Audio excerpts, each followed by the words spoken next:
Olá, amigos do Tal, sejam bem-vindos a mais um vídeo no nosso canal. Sou o professor Gilberto e aqui falamos a respeito de taoísmo, suas técnicas, suas artes e a cultura chinesa, que é o tema desse nosso vídeo de hoje.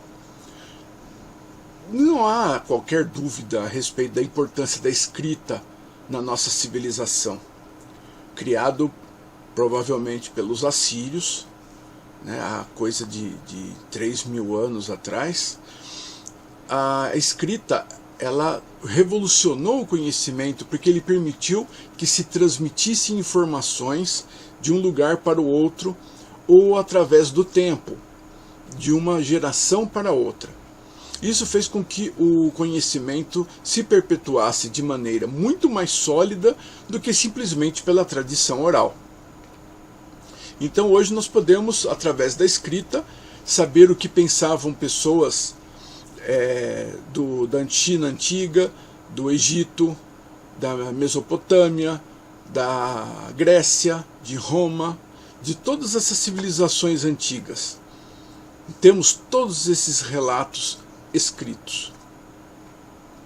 Então é inegável que hoje, tudo que nós temos hoje se deve em grande parte ao desenvolvimento da escrita. Mas uma coisa que as pessoas não costumam pensar quando falamos em escrita: qual é o suporte da escrita? Para você escrever, você precisa escrever em alguma coisa. Os humanos mais primitivos, na pré-história, usavam as paredes das cavernas. A necessidade de se comunicar era muito grande, mas você não tinha o meio. E, ao longo dos séculos, vários sistemas foram tentados, até que um chinês muito esperto desenvolveu o papel. Então a importância do papel na nossa civilização é algo que não pode ser questionado. Vamos ver nesse vídeo, então, como isso funcionou, como é a fabricação tradicional do papel e como ele se desenvolveu a partir de outras técnicas.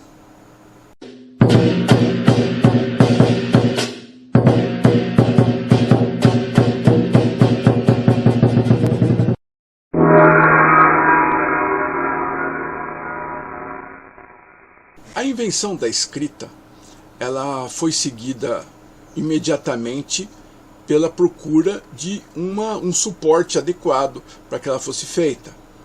Tanto as paredes das cavernas eram um ambiente em que se poderia descrever paisagens, desenhos e pictogramas diversos, mas não era muito eficiente, Ela estava lá parada. Na Mesopotâmia, na Assíria, na Babilônia, quando se desenvolveu a escrita, se utilizou tábuas de argila. Então as tábuas de argila era feito a escrita cuneiforme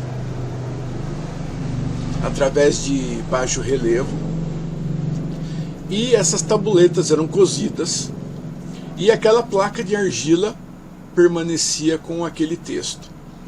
Graças a isso nós sabemos muita coisa a respeito das civilizações daquela época.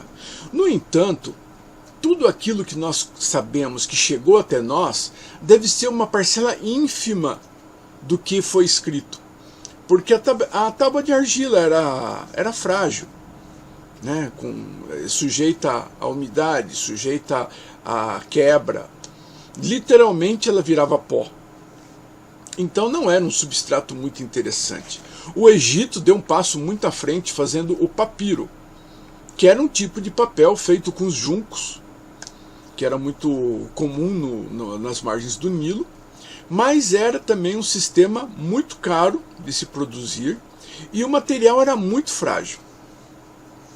Os romanos adaptaram essa ideia através do pergaminho, que é um couro de ovelha, couro de cabra, que era utilizado como suporte para a escrita, que também era um material grosseiro, difícil de se utilizar, difícil de se fazer, mas que perdurou na Europa até praticamente a Idade Média. Era o suporte que se tinha para escrever. Enquanto isso, na China, a escrita começou em ossos e carapaças de tartaruga, o sistema oracular, né, baseado inclusive que se relaciona com o I Ching, mas começou ali. Então eles tinham que preservar as previsões que tinham, né, as previsões oraculares. E para armazenar isso, eles guardavam os ossos ou os cascos de tartaruga numas estantes no museu lá do imperador. E isso obviamente era uma complicação tremenda. Aí eles passaram a utilizar tiras de bambu. Eram tiras de bambu dispostas na vertical, unidas com 2 tiras de couro. Então eles enrolavam o livro, né? Eles iam desenrolando e escrevendo. Por isso que os chineses escrevem em colunas da direita para a esquerda, porque era na medida em que iam desenrolando, eles iam escrevendo. E a tira de bambu é vertical, então eles escrevem na vertical. Mas é lógico, né? A tira de bambu já era uma coisa que permanecia, né? Nós temos muitos livros que subsistem até hoje em tiras de bambu, mas também não era uma coisa muito prática. No começo da dinastia Han, século II a.C., começou-se a usar seda. O tecido de seda já era conhecido, então eles começaram a escrever em seda. Não preciso dizer para você o problema que é escrever em seda, né? É um material muito difícil de ser feito e muito caro. Por isso mesmo, muito caro. É um material muito nobre. Então eles começaram a escrever em seda, mas também não era uma boa opção. Aí, no século II da nossa era, em 105, né, um funcionário do governo chamado Tsai Lung desenvolveu o papel, utilizando trapos de pano e fibras de árvores, principalmente a moreira ou bambu, e misturando esses ingredientes ele conseguiu chegar ao papel. E isso foi uma revolução tremenda, porque se poderia escrever, né, num material que era barato, fácil de fazer e que era razoavelmente resistente. Então isso foi uma revolução na escrita. Imaginem que existe muita discordância a respeito da imprensa, né? A invenção da imprensa, de impressora de livros e de jornais.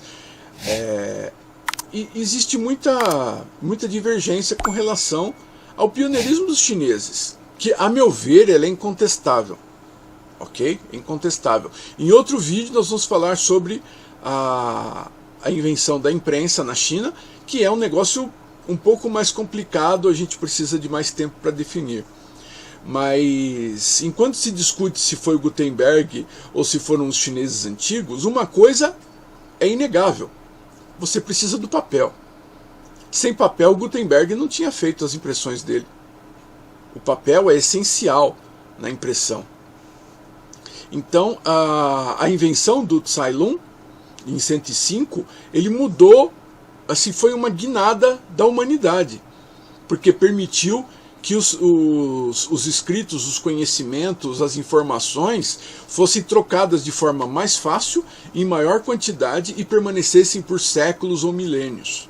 Melhor eu falar primeiro sobre a fabricação do papel, né, a fabricação artesanal do papel. Ainda hoje ela é feita, né, inclusive aqui no Brasil mesmo nós temos empresas que fazem papel artesanal, um processo muito similar, né, só que eles usam reciclagem de papel também, né, como parte do empreendimento, mas que é um sistema muito similar ao sistema desenvolvido pelo Tsai Lung. Vou mostrar aqui um vídeo e vocês vão poder analisar exatamente, acompanhar comigo o processo mais ou menos de fabricação. Ele tem muitas etapas, de 13 a 15 etapas, dependendo do especialista que fala, mas eu vou fazer um resumo aqui mais ou menos do processo, ok? Vamos ver então como funciona. Primeiro temos que tirar a casca da árvore.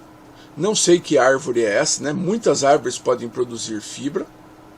E não sei exatamente que árvore é essa, mas o processo é assim: ele tira a casca, pode ser uma amoreira, ou o bambu é feito de outra forma, né? Mas ele é reduzido a tiras. Essas tiras são deixadas para fermentar dentro da água, para começar a romper as suas fibras e para começar a liberar a resina. Ela tem que estar sequinha. Aí elas são lavadas e são cozidas.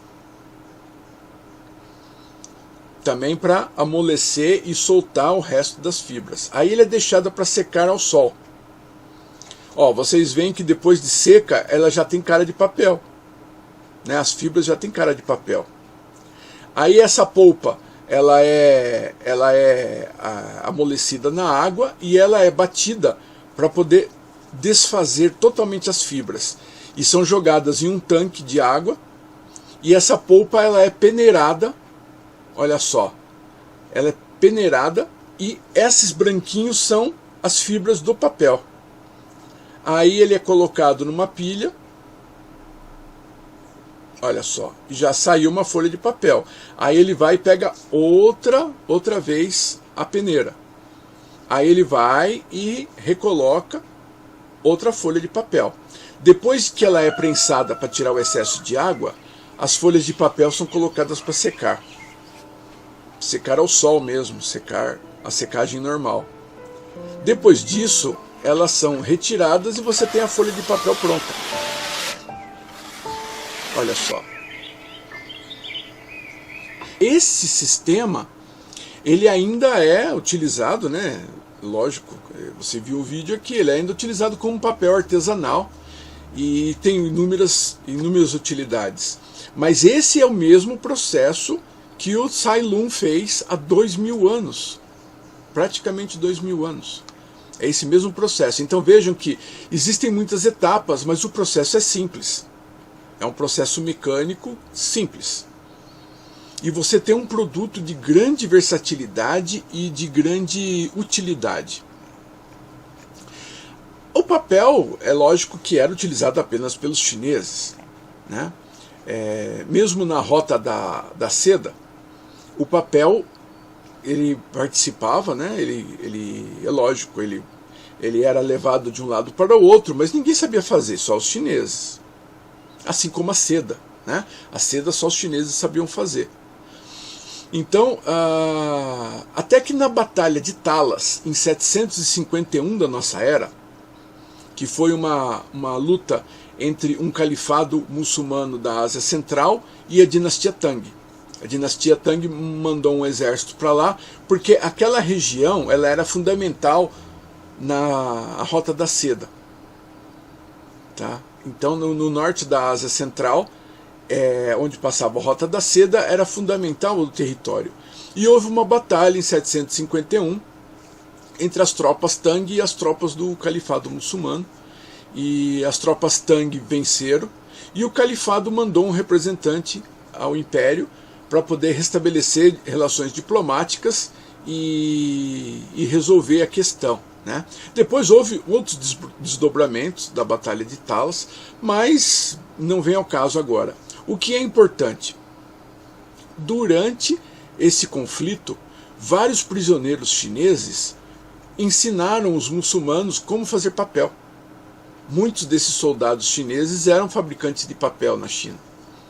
E aí os muçulmanos começaram a fabricar papel, porque as primeiras universidades, né, como se tem hoje em dia a ideia, eram muçulmanas. E o papel foi fundamental para eles divulgarem, né, os conhecimentos. Inclusive o Alcorão, que é um livro obrigatório para todos os muçulmanos, ele pôde ser feito em grandes quantidades através do papel. E depois, com a invasão da Península Ibérica pelos mouros, o papel foi levado para lá por volta do século XII e XIII, o papel foi levado para a Europa.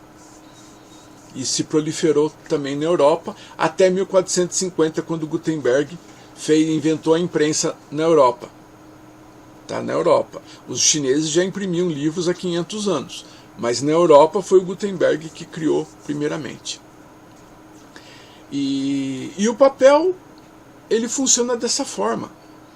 Ele expandiu pelo mundo e depois, com o advento da imprensa, né, aí ficou uma coisa muito mais simples, porque os livros puderam ser feitos em grandes quantidades, jornais, informativos, boletins, circulares, qualquer coisa. Né? Houve um impacto muito grande no nosso conhecimento. Agora cabe sempre uma reflexão, né? A importância do papel. O papel é isso aqui, é uma folha em branco. Essa folha em branco pode ser usada para qualquer coisa. Qualquer coisa pode ser feita aqui. Você pode fazer o esquema de uma nova máquina, você pode fazer o projeto arquitetônico de um edifício, você pode escrever um livro sobre alguma coisa, né? Uma fórmula química de algum componente, ele serve para qualquer coisa. Então veja a importância do papel. O papel é literalmente uma possibilidade.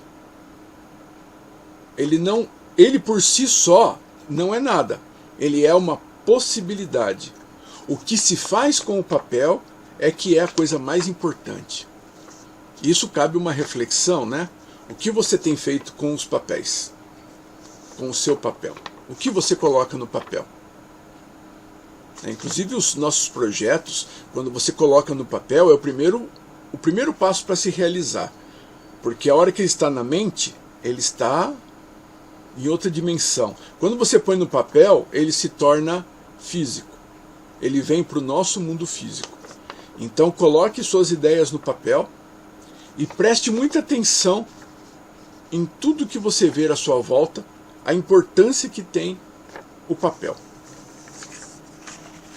Então é isso, deixe seu comentário, diga o que você está fazendo com os seus papéis e até o próximo vídeo então.